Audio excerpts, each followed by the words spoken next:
ఎకరానికి ₹1,00,00,000 ఇచ్చి రైతులకి 1250 గజం ఇవ్వాలి. అట్లాగే రైతు కూలీలకు కూడా నెలకి ₹10,000 ఇవ్వాలి. రైతు ఈ ఉపాధి హామీ పథకం అని పెట్టాడు. 2 నెలల నాడు పని చేసుకున్నాడు రూపాయి ఏం తినాలి? ఏదన్నా రైతు దగ్గర పోతే పని చేస్తే ఇస్తాడు. ఎప్పుడు ఎత్తనాడు? 2 నెలలు పని చేసి ₹1 వేయలా. ఏం తినాలి? పిల్లల్ని ఏం చదివించుకోవాలి? పిల్లల బస్సులకి ఏం ఫీజులు కట్టుకోవాలి? 2 నెలలు పని చేసి ఇప్పుడు ₹1 వేయలేదు. అక్కడ భూమి సంగతి అయినా మా సార్ గారు చెప్పినట్లే మా అభిప్రాయం కూడా అదేనండి. అందరం ఏం డిమాండ్ అండి? రైతులు భూమి తీసుకుంటే ₹1,00,00,000 ఇవ్వాలి, కూలీలకు 10,000 ఇవ్వాలి, 12 నుంచి 50 గజాల వరకు ఇవ్వాలి. ఇవ్వాలి. ఆయన మా సార్ గారు చెప్పినట్టే మేము కూడా అట్లా కాదు. ఇప్పుడు మా సార్ గారు చెప్పినట్టే మేము కూడా ఓకే. ఆయన గారు చెప్పినట్లే మేము కూడా అంతే. మమ్మల్ని ఎంత ఇబ్బంది పెడుతున్నారు అక్కడ మంత్రి గారు, అక్కడ అడుగుతున్నారు. మా పరిస్థితి ఏంది ఇక్కడ ఆలోచించట్లేదు. ఇబ్బంది మరి పని చేసుకుంటే డబ్బులు ఇవ్వాలి కదండి. మరి ఇవ్వలేదు. 2 నెలల నాడు పని చేసాము. మరి మేమేం తినాలి? రైతు భూమి ఉందనుకో పోతే ఇవ్వాలి రేపైనా అడిగి తెచ్చుకుంటాం కసిని. మరి అది కూడా లేకపోతే మేము ఎట్లా బతకాలి? ఏం అభివృద్ధి చేస్తున్నారని ఏం అభివృద్ధి చేయట్లా. వాళ్ళు అభివృద్ధి పడుతున్నారు, మాకేం లేదు. వాళ్ళు అభివృద్ధి పడుతున్నారు, మాకేం లేదు. అంతే, ఏం లేదు. ఏం ఆదుకోరు. అవి ఇట్టు మాటలే. రమ్మను మరి ఏదన్నా మాకు సహాయం చేస్తే పలానా చంద్రబాబు గారు వచ్చాడు మాకు ఈ సహాయం చేశాడని మేము అనుకోగలం. ఏ పవన్ కళ్యాణ్ రాడు, ఏ చంద్రబాబు గారు రాడు, ఎవరు ఆదుకునేవాళ్ళు లేరు. రైతు భూమి ఉంటే మేము ఒకసారి కాకపోయినా ఒకసారి పిలిస్తే మేము పనికి పోయి బతకగలుగుతాం. అంతేకాని వాళ్ళు వచ్చి మమ్మల్ని బతికిచ్చే మాట ఉట్టిదే. మాకు పొలం ఉంది. మా పొలాలు తీసుకుంటే మేము ఎలా బతకాల? మాకు 1250 గజాలు ఇచ్చి ₹1,00,00,000 ఇచ్చి మా కింద బతికే రైతు కూలీలకి మేము కూలి చేసుకునేవాళ్ళమే. కూలి పోతాం పొలం ఉండా కూడా. మాకు 10,000 ఇవ్వాలి. అది చంద్రబాబు గారికి ఏం చెప్తారు? మేము ఆల్రెడీ రైతులకు న్యాయం చేస్తున్నాడు. పక్కన న్యాయం చేస్తే ఇస్తాము. మేము అడిగింది న్యాయం చేస్తే ఇస్తాం. ఫస్ట్ కూలింగ్ ఎలా ఇచ్చారు అదే టైప్ ఇస్తాం అంటున్నారు. మాకు అలా ఇస్తే మాకు ఎలా జరిగిద్ది? మాకు ఇప్పుడు అన్ని ఆరోగ్యాలు సరిగా ఉండలేదు. మా పిల్లలు చదువుకోవాలా, మరి మాకు చాలట్లేదుగా. అందుకని మేము ₹1,00,00,000 1250 గజాలు కూలి వాళ్ళకి 10,000 ఇవ్వమని అడుగుతున్నాం. లేదు, పార్టీలు ఏం లేదు. మేము రైతుగా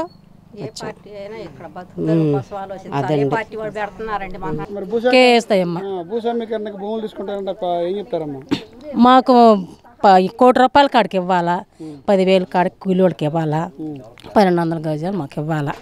అది మాకు రైతులు బాగుంటేనే మేము బాగుండేది కూలి వాళ్ళమే.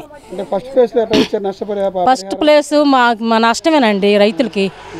ఊరక చెట్టులు పడి అడవులు ఉండట్టు ఉండయి పొలాలు. అట్టు వాళ్ళు పొరవమని పోతున్నారు, పొరుగులు పోతున్నారు వాళ్ళందరూ. మరి వాళ్ళ పరిస్థితి ఏంది? నీకై నువ్వు వెళ్ళిపోయావు, మరి వాళ్ళ పేదవాళ్ళ పరిస్థితి ఏంది?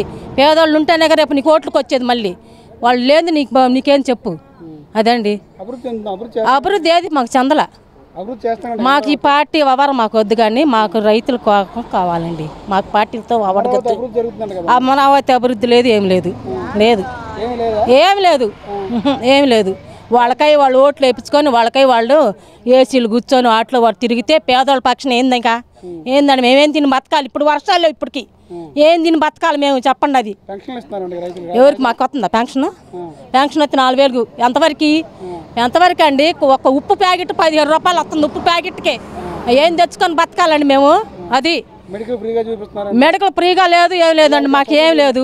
పిల్లలకి ఏం చదువు ఉంది? ఏం చెబుతున్నారు చదువులు? ఏం చెప్పట్లే చదువులకు కూడా. అది మాకు బట్టలు ఇస్తే సరిపోయిద్దా? 13 ఏళ్ళు ఇస్తే సరిపోయిద్దా? కుటుంబం పోషించుకోవాలి ఎలాగా? మీకై మీరు ఓట్లు వేసుకొని పోతే మీకై మీరు పోతారు. మా పరిస్థితి ఏంది? పేదలు ఒక్కొక్క ఇంటికి వచ్చి చూడమా నాయన గారిని. మేము చెప్పటం కాదు, ఇంటికి వచ్చి చూడమా నాయన గారిని. అది అదండి. ఆ పవన్ కళ్యాణ్, చంద్రబాబు నాయుడు ఎన్ని వద్దండి మాకు. మేమందరం రైతుల కొరకై, మేము కూలోళ్ళమే. మాకు న్యాయం జరగాల, రైతులకు న్యాయం జరగాలి, మాకు న్యాయం జరగాల. అది మాకు పార్టీలు ఎవరు వద్దు. పవన్ కళ్యాణ్, చంద్రబాబు నాయుడు, జగన్ ఎన్ని మాకు వద్దు. అది ముఖ్యమంత్రి ఆయన చెయ్యాలి. మరి ఆయన చెయ్యాలి. మాకు రైతులకు చేస్తేనే మాకు. ఎప్పుడు చేస్తున్నాడు? చేస్తే ఎందుకు పెడతారట? ఎందుకు పెడతారండి? ఎందుకు ఇప్పుడు నువ్వు భూములు లాక్కొని పోతావు, నువ్వు సంపాదించుకొని పోతావు, మరి పేదల పక్షం ఏంది అసలు? పేదలు ఎట్ట బతకాలా అది ఆలోచించాడు ఆయన అసలు. ఏది మాకు న్యాయం ఏది? మాకు న్యాయం ఏది చెప్పు? మాకు న్యాయం లేదు కదా. న్యాయం ఉంటే ఎందుకు ఎట్ట కూర్చోవటం? కూడు నీళ్ళు లేకుండా ఎందుకు కూర్చోవాలి మేము? న్యాయం ఏది? ఎన్ని రోజులు? 14 రోజులు. ఎందుకు కూర్చోవాలి మేము ఇట్ట? మా భూములు లాక్కొని పోతే మేము మా పరిస్థితి ఏందండి రేపు? ఆయన మమ్మల్ని పోషిస్తున్నాడు వచ్చి, మా కుటుంబాన్ని చూడమని వచ్చి ఒక్కొక్కరిని అందరూ ఆ పవన్ కళ్యాణ్ చంద్రబాబు నాయుడు వచ్చి చూడమని, మా కుటుంబాన్ని చూడమని, మా పరిస్థితులు చూడమను. ఆడ ఉండి చెబితే అట్ట కుదిరిద్ది మాకు. ఆయన వచ్చి చూడమను.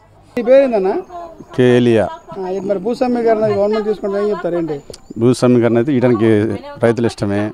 కాకపోతే రైతులకు వచ్చేసి ఎకరానికి 1 కోటి రూపాయలు, 1250 గజాలు స్థలం, రైతు కూలీలకి 10,000 రూపాయలు ఇవ్వాలి. అది మా డిమాండ్. ఫస్ట్ బేస్లో ఇచ్చారు, ఏం చేయలేదు. ఫస్ట్ బేస్లో అసలు ఏం చేసాడు? ఒక ప్లాట్ ఇచ్చాడా? ఇవ్వలేదు.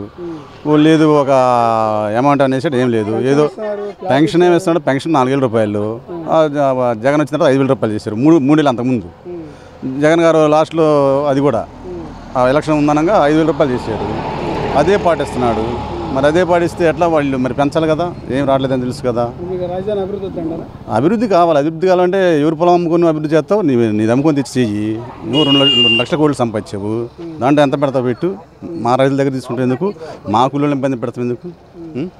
అడిగి వాళ్ళు లేరని చేస్తున్నాడా? పవన్ కళ్యాణ్ గారు ఉన్నాడు, ఆయన యోగా చేసుకుంటున్నాడు. యోగాలో పోయాడు ఆయన. ఆయనదేం లేదు ఇక్కడ. ఆయన ఏం మాట్లాడినా చల్లట్లేదు. ఏ రైతుల పక్షాన్ని పోరాటం చేసేవాడైతే అసలు అడ్రస్ ఉన్నాడా? అదే అంటుంది. ఇప్పుడు నేను రాఘుల్ గారు అన్నారు, పవన్ కళ్యాణ్ గారు ఏగాలో ఉన్నారు ఇప్పుడు అని నిన్న చెప్పాడు కదా విజయవాడ. మరి ఏం చేస్తాడు ఆయన? రైతుల పక్షాన్ని పోరాడితే ఏది ఏం చేయట్లేదు. ఎవరు కూడా ఏం చేయట్లేదు. డిమాండ్ అంది ఎట్లా చేయాలి? లేదంటే ఎక్కువ రోజులు గడిపిస్తే ఇంకా రేట్లు కాలం మళ్ళీ చేస్తాం. ఇంకా ఈ 1 కోటి రూపాయలు 1250 కాకుండా ఇంకా నా 2-3 కోట్లు ఇవ్వాలి అని అప్పుడు ఇంకా డిమాండ్ చేస్తాం. మేమైతే ఇచ్చేది లేదు అంటాం. అప్పుడు అదే తొందరగా తెలుసుకుంటే రైతులు సరేలేని చేస్తారు. ఇది రాజధాని కోసం అది కూడా అది మరి అట్లా. ఎకరానికి 1 కోటి రూపాయలు ఇచ్చి 10,000 రూపాయలు ఇచ్చి మమ్మల్ని అట్టగా ఆదుకోవాలి ప్రభుత్వం. కూలి పనే మరి మాకు న్యాయం ఏది? మరి సాధిస్తున్నాం, ఏం చేస్తాడో తెలియదు. ఇప్పుడు మా అబ్బాయి చెప్పిందే మేము కోరుకుంటున్నాం.